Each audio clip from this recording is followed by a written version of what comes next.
My name is Devon Gillard. I am the CMO or Chief Marketing Officer here at F12, and I am very excited for this discussion we're going to have today. It's titled, Were We Crazy? Our journey toward 70K minimum salaries. Often we have webinars, we focus on business innovation or technology, and as a IT business, that obviously is our focus, is to help organizations understand and maximize their return on their investment around technology. But we've been hearing so much in the news and from clients and contacts who are curious about F12's move to a 70K minimum salary, something we announced in the late fall of last year. And the title, Were We Crazy, comes from my original reaction when this idea was shared from our CEO. You can picture it. I just came back from vacation, and F12 is the kind of company that whenever you come back from vacation, something new has happened you got to catch up on. And it was mid-August, and we were having our executive meeting, and this notion that what if we were bold and decided to lift the minimum salary? What would that mean for the competence of the people that we're providing to our clients? What would that mean for F12, for recruitment, for retention, et cetera? My reaction was, are we crazy? Has anybody done the numbers? Can we afford this? How is this going to work? And got caught up and became a believer. That's what we're going to discuss today, is for those of you who've joined us and who are interested in understanding a little bit about why F12 did this. What does it mean? How's it going? What's gone well? What hasn't happened? What has happened besides the 70K kind of headline? Really excited to have that conversation. And please participate in the Q&A. You'll see the box on the right-hand side there where you can ask questions, and we'll filter those questions in during the discussion. This is largely a discussion, and I'm really excited to be joined by the two experts in the field, certainly not the CMO that's leading this initiative. We have our Chief of Staff, Leanne Yeatman, we'll be bringing up shortly, and David Johnston, who is an outside expert we brought into F12 to help us on this journey. And you'll certainly want to hear what David's immense experience and what he's observed at F12 and his comments on our progress to date. So without further ado, we'll bring up Leanne Yeatman, and I will say we'll be recording this and putting it on our blog as well. If you have to deke out or you arrive late and you want to catch up, we'll have it all recorded and published on our website shortly after the conclusion of the discussion. Leanne, welcome to the stage. Thanks for joining us. How are you today? I'm very good, thank you. Excellent. And a shout out to your husband, Daryl, who I understand is joining. Daryl, hello. Leanne, first of all, just ask you to explain a little bit about your title. Chief of Staff is something we often hear in maybe political or military settings, but not in corporate settings as often, those becoming more often. Perhaps for the benefit of the audience, you could explain, what is a Chief of Staff? What do you say you do here? Yeah, totally. Also, to start out with, I have to say I am live in the office. Everybody, the comments I always get is that background fake? No, it's not. This is the ceiling behind me. It's nothing fancy. I'm not in Space Mountain at Disneyland, although that's really fun. But no, I'm here live in the office and excited to be here. So Chief of Staff, yes, it's a cool title, I have to say. I'm fond of my title. I was actually appointed in February of 2020. So that was a remarkable milestone in business as a leader. So Chief of Staff, I think often in the business world, it's kind of classified as that spot where things that don't normally fit neatly somewhere else in the organization go. So that's one aspect of it for sure. Certainly in February 2020, I came off a high of getting this promotion and this exciting new title. Very quickly, that changed to crisis management and how are we going to shift this entire business to a because of remote what happened in strategy March. Yeah. very quickly.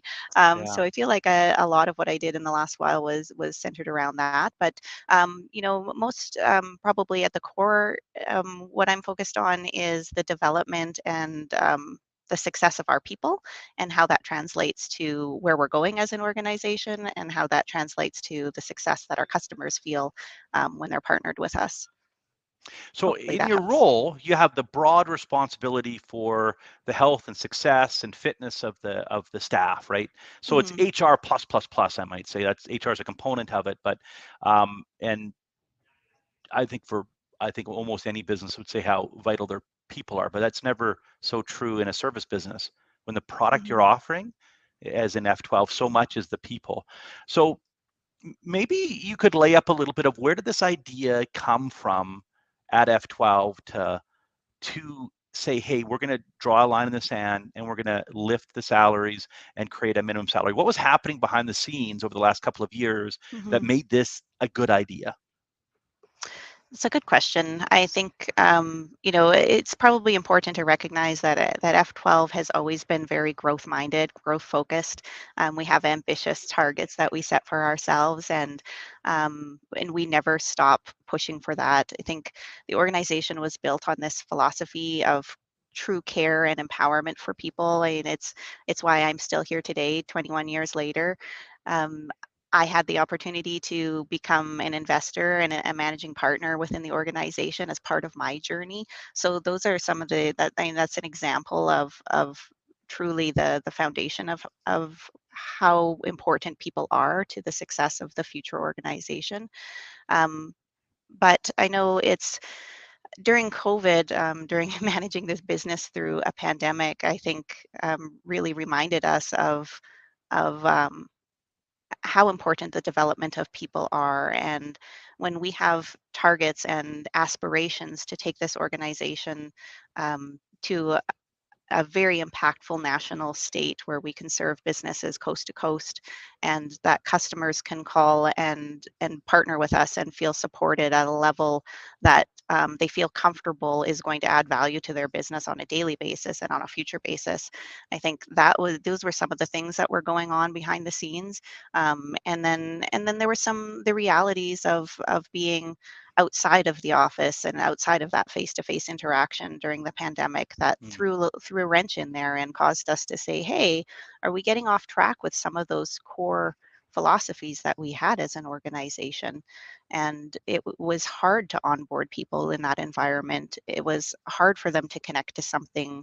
It was hard for them to get that same sense of belonging and future focus that I had throughout my career, because you couldn't build those relationships and truly get the connection. So I know I said a lot there. Those are some of the things that were challenging us behind the scenes. But fundamentally, it was about where are we looking to take this organization, and what are the types of people that we need to surround ourselves in order to get there. It seems to be the number one topic when I'm talking to some of the business leaders and owners that I'm fortunate to know. The idea of the great resignation and employee attrition and employee retraction, it comes up and up. And I'm in Calgary, and Hmm. at long last, Hmm. oil's worth something again. So the employment market, as it often does, is boom and bust in this city, and it's booming now. And attracting and retaining talent's an issue. I had read, I think I shared it with you, Leanne, a month Hmm. ago or a month and a half ago. There was this article that came out, I think it was in Forbes, that the Great Resignation's over. And then the numbers came out the next month, and no, it was even worse. Yeah. So it's persisting in America, it's persisting around the world. Um, just in that context, how has F12 fared, and how does this initiative fit within, combating the overall employee Hmm. attrition and employee attraction, situation that the world's in right now? Hmm. Yeah, I think historically, F12 has been an organization that had a pretty high retention of employees, and what that did for us was to be able to develop people, to have them through, starting in their career, getting more seniority, understanding customers and business and different technologies. But certainly over the last couple of years, that we were very challenged with retention. Like I said, bringing people in was a challenge, training them, and that was not the level of expectation that customers have when they call an organization. Especially when something is not working, as I'm sure many people would agree with, when something is not working, you're stressed, you're tense, I need somebody, I don't want to walk through, what I've tried, or, Yeah, you nobody know, calls the I, IT to say my computer's running great, hey, I'm thanks. having such a great day. I love my computer. Check out this webcam. Sure, yeah. So yeah, it was definitely a challenge, and I think that's something that we needed to address very very rapidly. And so for us, the strategy became, how do we attract people that are focused on investing in their careers and putting in that effort to develop themselves, and how do we carry that through? And it wasn't just about the 70K mark, and there's probably some questions that people have about that, like, does everybody get paid 70? Does, like, every single employee, and that's what everybody makes? I know that there's that model out there. Hmm. That's not what this is. um, we will in the future, and we do hire people below that with the aspiration of, here's the plan, we're going to work with you, we're going to support you through this journey, and by the end of a 12-month period of time, you will get to that marker. And then it's beyond that as well. It's like the experiences that I had, where I had the opportunity to become an expert in a particular field within the organization. I had the opportunity to become a leader, and I was trained and mentored, and I got to attend industry events and surround myself with people that I aspired to be like. That was a part of the development journey, and then I So got to become an investor. I think that's really important because you're right. There's the 70K, and I think it was popularized by a CEO in America. It's flat. Hmm. Everybody makes Hmm. 70K, no Correct. more, no less. Although I have to think that there's other share. There's maybe it's a little more complicated than that, but that's the phase. Hmm. This is not that. This is, hey, everyone who joins F12 will, within the first year, um, be on a path to achieve a minimum of 70K. The other way to look at that Correct. is we want to provide a minimum 70K customer service experience. Like that's the Exactly. level of, and that's the why. It reminds me of when I first 2009 when we first got together, Leanne and I joined F12. Yeah. My manager at the time was Scott Thomas, who's since been promoted to customer. If you're listening, Thomas, hello. Scott said one comment was, the funny thing about service businesses is we provide our most valuable customers Hmm. our least expensive employee first, and then they kind of go up through the tiers, and that's always stuck with me. And Hmm. what I think is so exciting about 70K is to say, well, we've talked about it internally, is, well, we can get rid of tier one, you just get tier two or above. Like, you get a better tier of talent and of experience and of training and skills with it. So really appreciate that. Leanne, is there anything else you wanted to share Hmm. about why F12 started this journey, and maybe you can take us through, as we got started, what we realized, and then how we got help. Yeah, I think, one thing that's really important, and coming back to my role as the chief of staff, one thing that I live and breathe is, where is this organization going in the future, and assisting the executive team with accomplishing and executing that. And so, understanding who we need in this organization to help get us to where we're trying to go in the future is really another very key component of this conversation. And when we think about management, management is a very instrumental part of executing on this strategy. And but it's important to recognize that the managers and the people that we need um, to go in the future is what we need to be developing today. And Hmm. so this really is a future focused initiative, but it's geared towards making sure that we're in tune with what our customers need in the future, and that we're able to assemble a team that's going to get us to the goals that we have as well. And all of that journey for the individual is knowledge and power and experience you take with you throughout your life. It's not a today thing, and that it just benefits F12. This is a life journey, and we're happy to contribute to that for people along the way.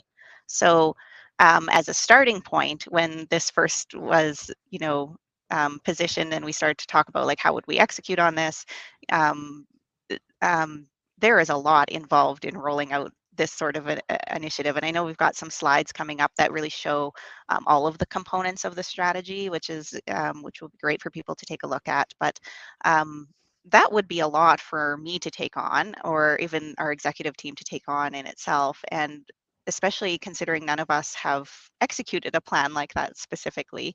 So we did need to look outside of the organization. But it's interesting how this came up, because I remember I was working with our our director of people and development, who was preparing to go on maternity leave. And so we had decided that, we need to have some expertise in this area as we go through the next year.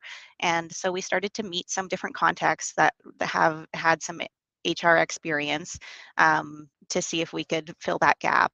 And along that time, we were having this conversation with the executive team on how would we accomplish this.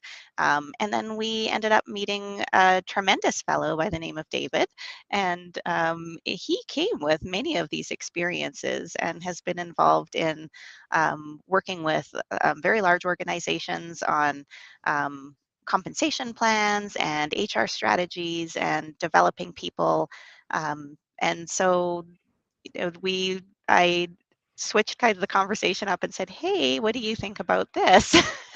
And then he jumped in. It's true. It's a great time now that's a great segue to bring David Johnston up to the stage, Yeah. and allow him to introduce himself. So it was a great relief, I think, to all of us to be able to bring in somebody with such experience to help us on this journey. And we're happy to be able to share, David with the community here that's joined us on this webinar. Hi, David. Welcome. So first of all, I would love to ask you, David, your title is Total Reward Specialist and Senior Total Reward Specialist. What does that mean? And tell us a little bit about your firm and what you do. Well, first of all, thank you for inviting me to this particular presentation, but also I'm really excited to be participating in a lot of the changes that are taking place at F12. My background originally was clinical psychology, and a large part of that, people ask me, why didn't I use my degree? And I always say, I use my degree every day. The plans that we design, the expectations that we set for employees, the way in which we manage them towards those expectations are all about behavior. And when we look at, I guess the day after I joined F12, I thought to myself, am I crazy? Because this is a big initiative. But the more that I started to work with the folks at F12, what I realized was it's a very sincere, strategic initiative that is really designed to do more than just give increases to employees. And yes, we're trying to attract and retain the best, but it's really a lot about fairness, concern for our employees to make sure that they have a wage that allows them to live and reasonably be able to manage, especially in times of inflation like we're starting to experience, that this shouldn't be something that causes them stress. But beyond that, it's also about our business. It's about engagement, having our employees be committed, not just compliant, getting them to think beyond where we are today to where we can be tomorrow. It's about enhancing skill that's good for them personally and professionally, but also good for our customers as well. It's really focused as well on productivity, being able to take people who have a higher level of contribution and as a result can perform and execute at a higher level and be very productive, so that we don't need as many resources as we might do to accomplish a certain amount of work, which then allows us to grow the organization and have it sustainable into the future. That part about productivity is, I think, really key, because it's where just managed services in general turns on the head the traditional IT provider to customer relationship. In a typical environment where you're billing per hour, you're providing a resource for half a day or a day a week or 4 days a week or whatever that kind of staff aug or hourly billing rate is, you're actually more profitable if the individual's a little slower. Whereas in managed services, you're providing the service and it's on the provider to drive productivity, to ensure competence. Obviously that improves the customer experience, but your talk about making sure that people are recognized, rewarded, and promoted based upon their behaviors is beneficial both to our customers and to F12 and our own, bottom line. Ultimately, I think you'd agree, David. Yeah, and I have to tell you, as a consultant who has made their life's work working outside the organization I have to tell you, I've never felt more a part of an organization than I have since I joined F12. So, well, that's great to hear. And you've been with some pretty big organizations, some big telcos and other, we won't share the names necessarily now, but some other really large organizations in Canada that are household names. And we're pretty thrilled to have you. I am curious, though, with all this experience, right? You've worked in enterprise and various other businesses. You joined F12. You heard about this plan from Leanne and from Sanel, who's on mat leave. Hi, Sanel. About what we wanted to do at F12. What did you find when you got here? Well, it's interesting. F12 is not unique from an organization standpoint in this industry, in the sense that most over the last couple of years, especially, the industry's been very reactionary versus planned. So things are happening, we react to that situation. Also, as an organization that's growing quickly and growing through acquisition and merger, what happens is there's a lack of structure that, in the short term doesn't hurt you. It allows you to move very quickly. But in the long run, if you don't build in structure, and I don't mean bureaucracy, I mean structure that allows you to get consistency, that allows you to perform at a higher level. But having that structure, if you don't have it, it can be a limiting factor to growth. So one of the things that 70K is intended to do is, as part of several changes that we're making in the people and development side, it's intended to focus on sort of looking at the impact on three key stakeholders: our employees, our customers, and the company. And when we look at our employees, it's really beyond just looking at a living wage. It's not given, it's earned. So we're not just handing out 70K. What we're saying is we need people to be performing at this level. We want you to develop your skills to be able to perform at this level. And if you do, you'll earn 70,000.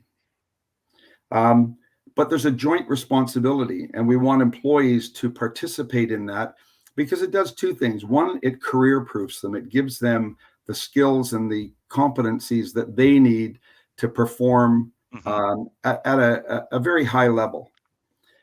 We also recognize that it's part of a broader contribution that we're looking for and we're prepared to invest in. So maybe you could throw up the first slide, Devon, if you could. Part of what we're looking at is the networker value proposition. Now, in the marketplace, there is an employee value proposition. No, that's I need the one before, the two before that, if we could. There we go. That's what I'm after. So employee value proposition is looking at what the company offers to employees in return for their commitment and their performance and their contribution. Now, obviously, as a networking company, we call it our networker value proposition. And there's four key components to that. The first is sensational rewards. It's not just about a very strong 70K minimum base salary. I'm going to go into some of the other things. It's also about the dynamic environment and the culture and values of this organization and how we, invest in supporting those values and how we invest in our employees to support those values. It's about exciting development opportunities, giving people the potential to, maximize their contribution and to create opportunities for them to learn and progress. And finally, it's about proven growth and having stimulating work. One of the things that I find, money is a motivator to a point, but people like to work on things that they think are valuable and to be recognized for their contribution to those things. So maybe we can go into a little deeper into what we mean by the value proposition. So under the sensational rewards, we have the 70K initiative is one element of that. There's also incentive opportunities in the organization around different kinds of roles that contribute to growth and development.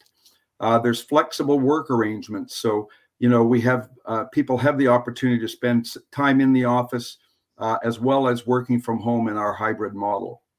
We have paid overtime, which is very often not something that's done in our industry. But we have immediate benefits. As soon as they start, their benefits kick in.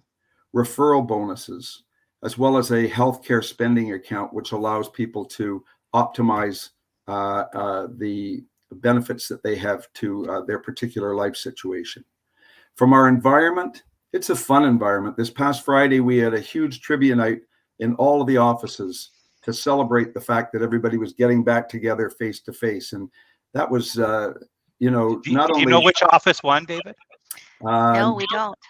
I don't know which office won. Well, I'll tell you, the folks in Calgary, we think we won. That's why I was asking. That's what I heard. Well, unfortunately, the team I was on came in second last, so I'm not very good at trivia. But it's very much a team and collaborative environment. Transparency, we're trying to be as open as possible with this because transparency is important to get employee trust.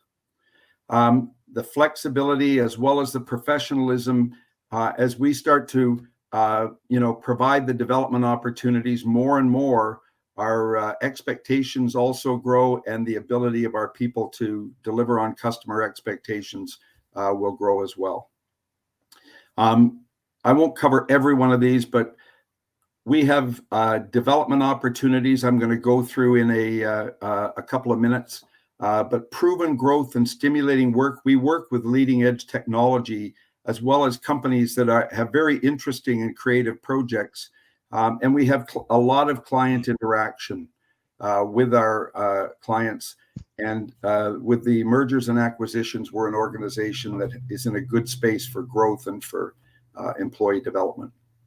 David, maybe I'll just ask a couple questions, because one of the things Sure. I think has been true at F12, certainly for the 16 years I've been here, it's not, people didn't join F12 because we paid the most. Yep. Generally, they would say they love the culture. It's a great place to start your career. You're going to have a lot of different environments. Your first 5 years, you can go off and do something else with somebody else, but it really gets, there's a lot of opportunity for growth and development. You'll be pushed and mentored. There's a great team here. I'm curious, and Leanne, feel free if you want to weigh in. How do we make sure that we don't, with the 70K, just attract people that are only interested in money and ergo aren't interested in the other pillars of our total value proposition, that aren't in it for the culture, aren't in it for development, aren't in a we environment, but maybe are thinking more me? It was one of my concerns when I first heard about this. Right.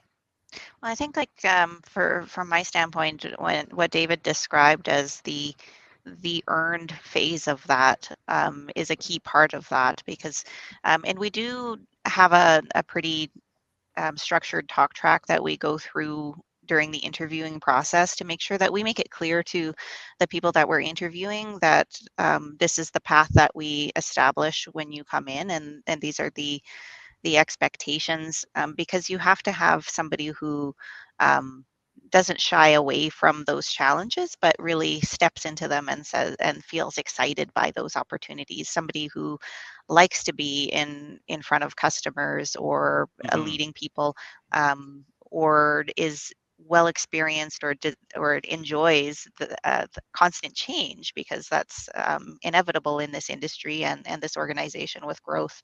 So I think that through the interview process, through the onboarding plan, through that 1 year journey where you're really investing and challenging yourself and learning things, we get a pretty good sense of the individual and whether or not it's something that they can see themselves successful in.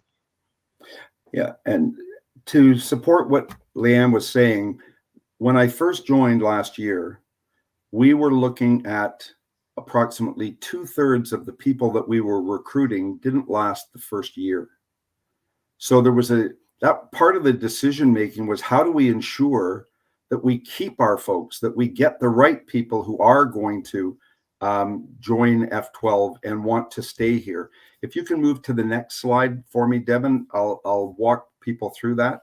So we looked at our career phases, and one of the things that became really important was that through our recruitment process, and by having a higher base salary potential at the end of the first year, hopefully we're attracting people that want to stay and want to grow with the company. But that career launch, that first 30 days or 90 days, what happens, we realize that we can train people as long as they have the willingness and the ability to learn. We need to make sure in that first career launch phase that they fit with our organization, that their values are consistent with us, that we're not just hiring somebody that's only interested in the money. And we can tell that by the way in which we onboard. And the onboarding process is essential because that tells us very quickly whether this person's going to fit in here or whether we need to make sure that we bring somebody else in. Secondly, after that first 3 months, the fast track to 70 is where we do a lot of that training, where we do the certifications, where we train people on our internal processes, and where they develop the capabilities to earn that 70,000. You know, and again, not everybody makes it through, but the ones that do are the ones that we need to keep in the long run. And what that means is that the retention of those folks then allows us to have to recruit less and to focus more of our time on developing the folks that we have.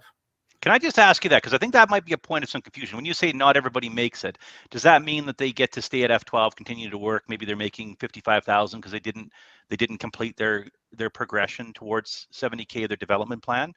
Or does that mean something a little bit more firm? I think it's more firm in the sense that, you know, if people aren't, we're setting that 70K as the minimum standard, and there are expectations around developing the skills and competencies through certifications, through training, also performance on the job, making sure that they are continue to show that they fit into the organization from teamwork and collaboration and how they approach their work with customers, etc. But at the end of that 12 months, we want to keep the ones who have hit the expectations for 70K. Along the way, that doesn't mean that, you know, if somebody is lagging back a little bit or isn't performing exactly where we are, that we just kick them out. We have a performance improvement program where, you know, we sit down with employees. There's a lot of coaching involved with our managers on a monthly basis to make sure that people have every opportunity to deliver and to achieve. So it is very clear that we need them at a certain level by the end of that first year. Now, again, you know, that means that we as management have to also make sure that they're given every opportunity to earn that. And we don't just stop, by the way, with people that are in that less than 70 bracket. The next level, the drive to excellence, is where people who are already earning 70 have the opportunity then to grow into and develop into either subject matter experts, to become mentors or team leaders, but also being able, for example, to, you know, as a subject matter expert, work on a particular type of project and have expertise that they can bring to all of our clients. It can also be in terms of, you know, people that are looking and saying, okay, I want to go through the team leadership process up to management, and then hopefully into the next stage, which is the road to leadership, where people that are in the 80 to 150K range are looking at how to develop into managers. And we've promoted some people within the last year into new manager roles, as well as director and executive roles. And then finally, the last stage in the career phase is the path to ownership, making decisions as to whether or not they want to buy into the company, whether they want to participate as an investor, as well as a senior leader in the organization in various different roles. So these career phases are designed to show you that it's not just about 70K, it's about that being the minimum standard in order to move through the organization. What I really love about the formalization of this is it returned to F12 something that I believe we were much better at when we were smaller. We would take people through all 5 stages because we identified excellence. And as you get larger, it gets diluted. And management, we hadn't put in, what did you call it, David, the structure and the processes, so that middle management, it was clear for, it would be a mystery. How is it that former employees were able to get up in the organization or get to ownership? And we hadn't explained and formalized it. And you'd help us, David, really make that true. And just as a side, Leanne, how many folks have achieved ownership at F12? I think it's a dozen at least that are working with us. Well, I know at a whole, we do have a large shareholder pool, but there's currently 25 active employee shareholders within the organization. And many of us within the organization, myself included, like this is, like Devon said, this is something that has been a core part of who we are for as long as I've been here. And I've gone through this entire journey, but it was never formalized. And so it's, there's certain elements when you hear them that seem very formal and maybe even intimidating for people, but it is the reality of what builds success in people, and just because you see it formalized doesn't mean you weren't already doing it. So I think we're really geared right now and focused on supporting people to help them achieve that. There's nothing better than when we see notes that people are getting certifications and how excited they are. Like it is the number one thing that I see employees post on their personal social media feeds is when they achieved something and they feel great, and that success is theirs. That you get to have in your life and feel celebrated and accomplished. That's and I think that's so key to building a successful career foundation at all levels. And I'm so happy that I got to go through that whole journey. I mean, Devon knows this. I don't know if David does. I started as the receptionist at this organization, and there were 9 of us or something, 8 or 9 of us at that point in time, and today we're 200, nearing 250. So I'm living proof that this path, this journey is something you can build a very successful career on.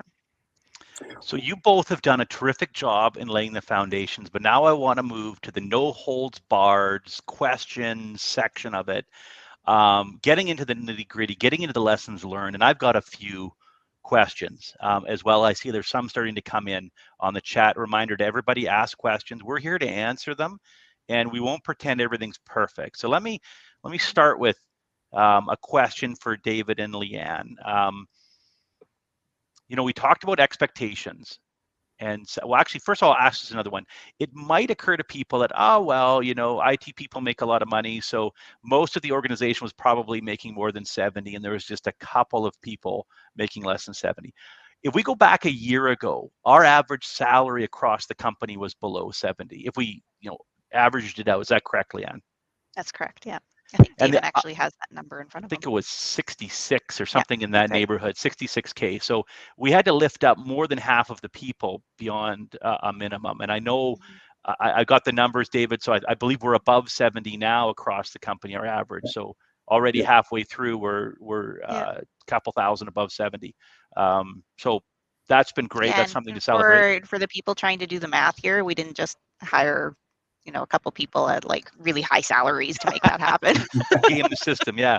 I think there was 75 salary increase. Anyway, we get those are details. I think the question I had was because this came from one of our customers that asked me, he says, well, does that just mean you're going to raise the rates? Everybody has to pay a bunch more in order for F12 to accomplish this. How do we afford it? Well, and that's not the objective here. And I will say management's been very supportive in terms of all the things that had to take place with this, because increasing the base salaries was not the only thing that had to occur.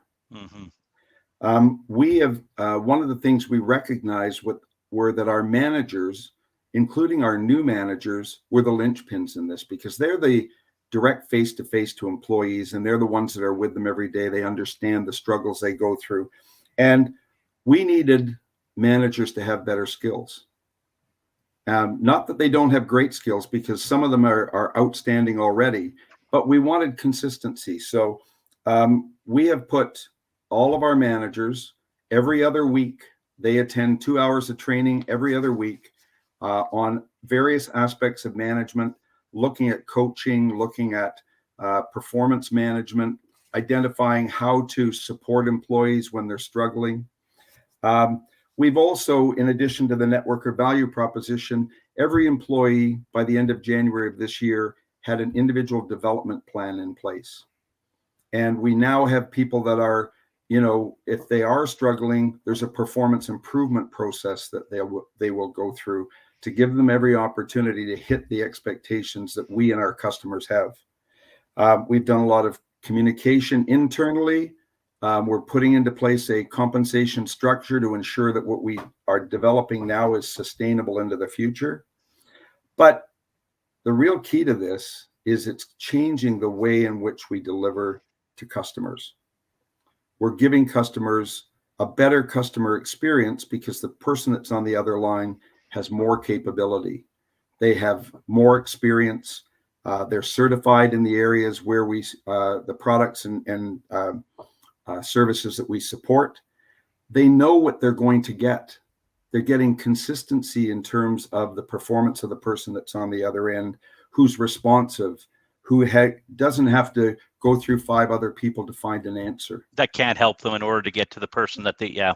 Exactly. And that experience and the quality delivers a much better customer experience, which then allows us to be able to grow, because we have more time when we do first call resolution. We have more time to be able to move on to other customers.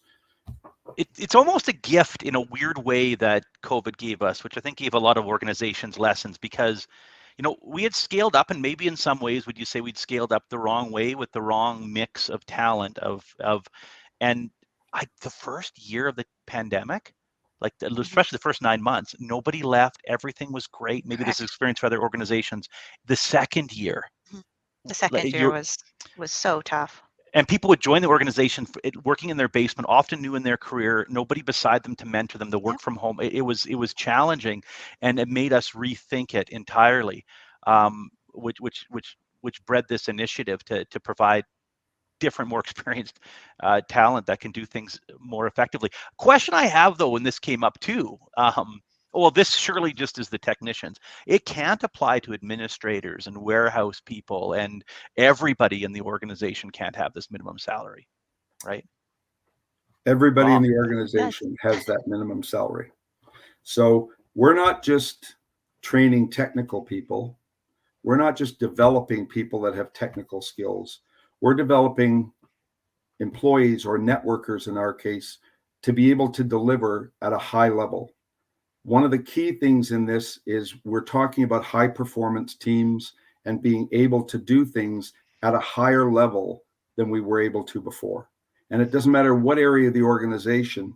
And in fact, as a company, that learning culture is part of what we're trying to instill, is that it's not just about the technical staff. It's how do you respond to billing queries if you're in finance? How do you make sure that we have all of the equipment and the service trucks are performing, that we have all of that infrastructure in place, and that we have people who are managing that stuff professionally. So the great organizational bet here, right? And I'll try to market this, and you guys see if it resonates, is if we attract and retain the right talent, not that we just improve retention numbers, but it's the right people in the right roles, that overall the organization will be more healthy, more scalable, more productive, and more successful. And that will result from a better customer service experience with every. I mean, we're still on this journey, so I wouldn't pronounce to anybody that F12's figured it out. So on that, let's get into some of the lessons learned. So when we rolled this out, Leanne and David, was everybody universally across the org? It's like, oh, great, I'm excited to now have a path to make 70K. Was there anybody who said no? Do you want to start with Leanne? Yeah, there's probably a couple of components of that. I think first off, when you hear this plan and it's delivered in a way that's, so positive, and it's going to do great things for you as an individual, and you can see a future, I think that's super exciting and initially motivating. So right off the bat, I mean, surprisingly, we did have some people right off the bat that decided this wasn't for them. And I want to pause there because okay. this was something I wasn't expecting. It was like, hey, Mr. and Mrs. And when we say networkers, everybody knows we're not just talking about IT people. It's our term, Yeah. F12.net. You're a networker if you work at F12. David's a networker. We're all networkers. Hey, Mr. and Mrs. Employee of F12, you accomplished these things and we'll give you the salary raise, and we've got a year to work together on this plan. And some people said, nah, no. Surprised me. Yeah. Yeah. And we did have, that came in both management and employees as well. So it was shocking. I think it was, and I don't know if it's the pandemic or if it's just change in general for people weren't ready to absorb that concept, or you instantly you create kind of your own version of what that's going to mean for you, and decide, well, maybe this is the time for me to move on. And those are the exceptions, not the rules. I don't want to highlight Correct. on, Yeah. but I just wanted to share with the audience that was a reaction Yeah. I wasn't expecting from anybody. Yeah. I could imagine people coasting for a year and then quitting sometime during it, but right off the bat going, oh, higher expectations, more money, no thanks. But yeah, during the last year in particular, where it was, or like things have much improved on our retention in the last while for sure. But before that, it was hard. So it didn't necessarily surprise me, just because I knew like that we weren't in a fantastic spot when it came to retention to begin with. So well, that's one of my questions. What has the effect been on retention? I know, David, you want to jump in here. So yeah, I just wanted to say that turnover that we were experiencing was partly because we were making sure there were bums in seats. yeah, And so we true. had sometimes out of desperation. Yeah. well, Exactly. we needed people there, and you know the lack of structure and process, people were feeling Yeah. pulled and pushed and under a lot of stress. Yeah. And what we have done, again, not necessarily as part of the 70K initiative, but more as part of our strategic planning for F12 as a business, is to create consistency in onboarding clients, to create efficiency in terms of how we resolve issues and make sure that we get them done as efficiently as possible. But in doing that, a lot of people said, oh my God, this is a crazy environment. They're going to pay us more, but they're going to expect a lot more. And I think that's part of the reason some people left. But Yeah. we have worked very hard to earn trust, to get manager support, and to get them. And I have to tell you, our management team is one team. They like each other. They enjoy each other's company. They So true. we're going through this training process, Yeah. and they We've look been spending forward. a lot of time with them right now. It's Oh yeah, been fun. and they enjoy getting together, and they bring out the stories, and they talk about the issues and how to resolve them as a group. But we're also setting very clear expectations, and we're keeping, the 70K as a focus for the first year, but making sure that people understand that this is part of an ongoing development process, and our organization is there for them as employees as well as a networker. And that makes me think, because the other change that happened at the same time, where we learned that our culture, and I wouldn't say this is true for every business, but our culture couldn't thrive from an exclusively work from home environment. We couldn't effectively bring new people early in their career and help them develop without side-by-side mentoring. And often these are individuals that are, like just out of school, and it might be their first or second job. And so we had to say there can't be exclusive work from home. We can have flexible work, but you have to have a presence. That also people had gotten used to over the last 18 months, 24 months, working exclusively from home. And that caused, and I would unarguably say, I feel the culture so much better now that we're invigorated and we're back together. So all of this was sort of happening. And I bring that up because dynamic environment, culture, and values is part of the networker value proposition. It was the number one reason people said they liked working at F12. And that took True. a hit.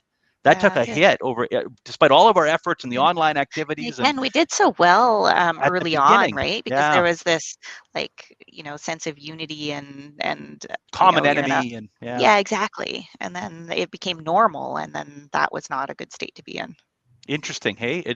there's there was a time limit we found on it, and Yep. other organizations may have it. So pivoting from there, one of the questions we've got, which I think is key to this, is have we had an increase in the quality and quantity of applicants since we announced this program, and since our offer letter to potential employees included this path? What's the effect been? Well, we've also done something at the same time, and that is some of the reasons that people were leaving were because the first tasks, to your point earlier on about our best customers, we give our least paid employees. A lot of the very minor tasks, we are removing those from our career path. So as people join, they'll spend minimal time on those, what are really, after a while, become really repetitive tasks. So we're trying to get them into more challenging work earlier on in their career. And as a result, for us, that's going to be key in terms of recruiting people, because we want to be recruiting much fewer applicants but having a stronger relationship. We're developing partnerships with educational institutions to enable us to get people who already have some of the certifications done, or who are participating with us even while they're still in school. They may be having the opportunity to come in and spend some time with us. So, we are very much committed to making sure that this is not just a project or something that we want to, entertain for a short period of time until we get everybody back in the office. This is part of our career planning for the future, and making sure that we have the skills and competencies to be able to grow and sustain that growth. So I will just get to the point, though. So far, we're halfway through our fiscal year. Has it had a positive effect on our recruitment? Are we recruiting differently than we were the trailing 12 months? Our turnover has been reduced dramatically. So, because one of our key issues wasn't getting a bum in the seat. We didn't have a challenge as much correct. recruiting. It was having them survive the first year. Yeah. It was shocking, actually, the year prior to this, how difficult that became. And turnover is less than a third of what it was before the year started. Yeah. So what that means is it's giving us, we have these people for a longer period of time. We've already identified that they fit with F12's values and team. And as a result, as we move forward, it's more about making sure that everybody's rowing in the same direction, that we all are have the same processes in place, and that we execute at a high level. Yeah. Would you agree, Leanne? Absolutely. It's a good question to ask. Specifically, the quantity or the quality of the applicants coming in, is that different? I think it's kind of coupled a little bit with our approach as well. We're so much more clear on the type of person that we are recruiting when we step into a new assignment, that is certainly having an impact. And quantity, like David said, we never had really a problem getting a large quantity of applicants. So I would say that we're more refined in attracting them. Right, I think right at the beginning, when we did some of the marketing around the initiative, we did see an increase in volume, and at that point, it was still a little bit challenging to go through them. And when we were onboarding initially, right at the start, we were still in a bit of a remote work field or work scenario. So a few things have changed, but certainly the quality of the people coming in is improved. And I think it's a great filter, hopefully, and it seems to be so far, between those who are looking for a career and those who are looking for a job. Because this is Exactly. that says it, and I think every business owner knows exactly what I mean. We have a question here about what do you have a sense of how much investment and time and budget we've had to put into developing employee skill set? So how are we approaching that? We've got a path, do it. How much time and budget are we spending per employee to help I know, improve their David, skill set? that's actually a component of the training that you've been doing with the managers. Maybe you can talk a little bit about this, the split of effort. Yeah, we had to look at we're obviously investing more in terms of our salary budget to raise up the levels of the salary, especially to the 70K and also above that.